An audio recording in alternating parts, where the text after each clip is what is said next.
wabarakatuh. Jirtu akkam naga keessanii hordoftoonni siyaatu baga naga jiraatanii har'allee waan ajaa'ibaa kana isinii fitee dhufe kuloo shari'aa sawaadhaan itti fayyadamu jira. Appii duraan isin agarsiisee jira ka shari'aa sawaa irratti har'a immoo ka shari'aa zayinii qabadhee dhufe shari'aa zayinii irratti isin agarsiisa. Akka ajaa'ibaa kanatti kan dalagu jechaadha. Sawaalleen kun sa'aatii 24 tti guuttatanii akka ajaa'ibaa ta'e dalagaa zayiniileen akkasuma akka ajaa'ibaa ta'etti yuutuubii imoo waan guutuu feesbuuk ayyishee wanti inni hin dalanne jiru isin garsiisaa isin yuutuubii kiyya laayik sabiskiraayib sheer gochuudhaan nu bira dhaabadha waan biraa godhaan jennee yaada qabdan ammoo koomantii irratti barreessaa akkasiitii yuutuubii kiyya isin garsiisaati yuutuubii haarayaa seenaa laayik sabiskiraayib godhaa isiniin jecha yuutuubiin kiyya isa kana jechaadha.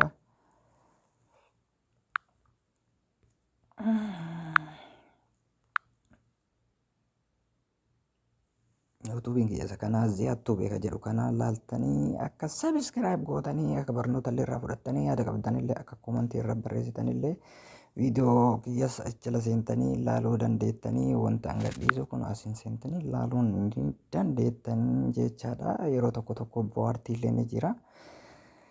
Akkasiitii gara qophii keenyaatti yoo deemnu ta'ee shabakaa bilaashaa isin garsiisu deemaadha.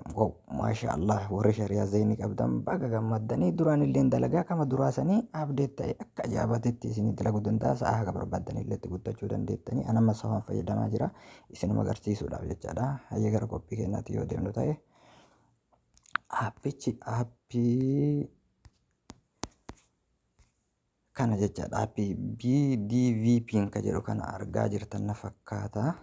BDVP kan jedhu kana isa kunoo isa xiyyaarra kaa'e kana isa irratti yeroo tokkaaf gachuqaafna. Yoo akkana gachuqaafne abdeet waan ta'e jiruuf isa irratti gadiin cuqaafna. Yoo gachuqaafne haala kanaan isinii fiduu danda'a jechaadha. Haala kanaan yoo inni kan isinii fidu taate isin abdeet godhachuudhaaf gabaabumatti yoo jawaalarra qaba yookaan yoo akka jawaalarra hin qabne pilaayistoorii keessa buufachuu dandeettanii yoo jawaalarra qabaattan asumaan abdeet godhachuu dandeettanii bakki abdeet godhattanii illee harka bitaa irra tuqaa sadiin jirtu tana jechaadha.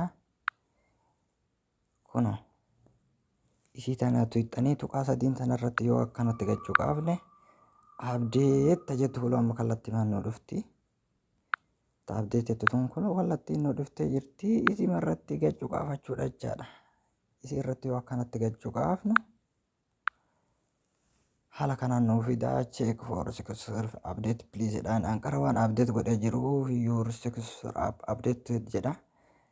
Ana abdeet waan godhee jiruuf nan barbaachisu jechaadha. Isin abdeet godhattanii itti fayyadamuu dandeettanii kuloo asii nammoo kanarra isinii dalaguu danda'a.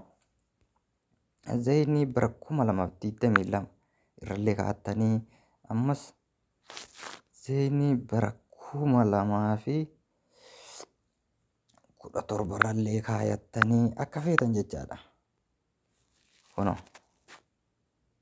sadiin kanneen keessaa jechaadha akka feetan irra kaa'achuu dandeettanii 2022 15 17 sadiin kana keessa akka barbaadan irra kaa'attan jechaadha. Bakka gadaanu kanatti irra kaayachuu dandeettan jechaadha. Hayyee ka gubbaa irraallee kaasii kana jechaadha. Amma Jarman irra jira. Bakka inni Jarman irra jiru kan argartan jedhee yaada. Jarman irra jira. Duraan asirra fayyadamaa ture. Amma jijjiiramee jira. Jarmanii miti. Isin agarsiisaa bakka irra kaayattan ammas. Bakki isa irra kaayattan ammoo bakka isa irra kaayattan kun keessa jira ka barbaadan irra kaachuu dandeettan. Zeenii firii 11, zeen firii 12, zeen firii beeteen, zeen firii beetirii kanneen keessaa ka barbaadan irra kaayattanii isinii dalaguu danda'a. Akka ajaa'ibaatitti isinii dalaguu danda'a. Seeraan dalagaa itti fayyadamaa isiniin jedhaa kuloo kanneen irra kaayattanii itti fayyadamuu dandeettanii kuloo kanneen irra kaayattanii itti fayyadamuu dandeettanii asiin oliin illee ni jira kuloo kanneen keessa keettanii itti fayyadamuu dandeettanii akka ajaa'ibaatitti abbaan isin barbaachise akka ajaa'ibaatitti itti fayyadamaa kuloo sirriitti dalagaa mallaqatti guutuurra itti fayyadamuu isinii gaarii jedheeti turtiin wajjin gootaniif galatoomaa isiniin jedhaa. Yuutuubii laayik sabiskiraayib sheer godhaa.